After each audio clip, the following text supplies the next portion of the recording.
Welcome to your Monday Morning Mojo. Thanks for joining me. Again, your Mojo is your weekly dose of motivation, mindset, and mastery to help you work towards your fitness and your fat loss goals this week.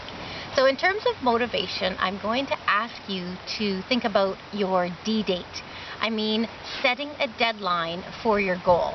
So we've talked about setting a goal and understanding the why around that goal. Now I want you to take a step further and actually set yourself a deadline. With that deadline, you need to attach a reward. That's what you want that's going to drive you towards reaching that goal. The reward might be a trip, might be booking yourself a photo shoot, maybe you're going to a wedding or a reunion, maybe you've entered a contest, but you need a deadline with a reward. So think about what that might be this week.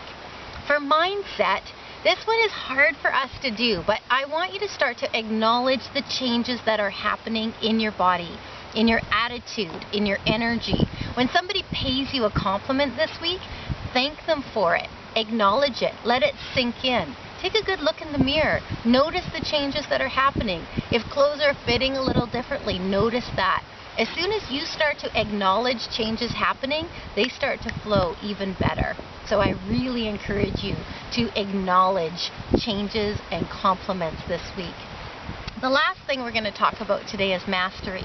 I'd like you to do a little food journaling this week. And what I mean is not writing out every single day, every single thing you're eating and how much protein, calories, carbs, fiber, and fat is in it.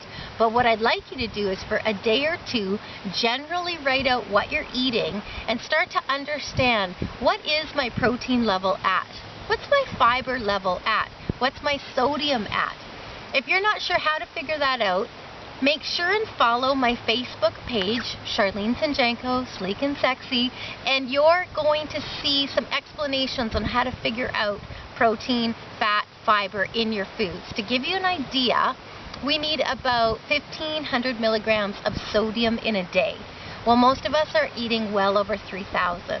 And if you're eating over 3,000 milligrams, that means you're holding on to extra water, you're holding on to some bloating, you're just not feeling as good as you could be. But how do you even know that unless you're doing a self-assessment about it? And that same goes for fiber. The same goes to make sure that your protein's where it needs to be. So let's just take a good couple days and just see where you're at with that. So that's your Monday Morning Mojo for this week. A little bit of motivation, mindset, and mastery to help you succeed with your goals. Thanks for joining me.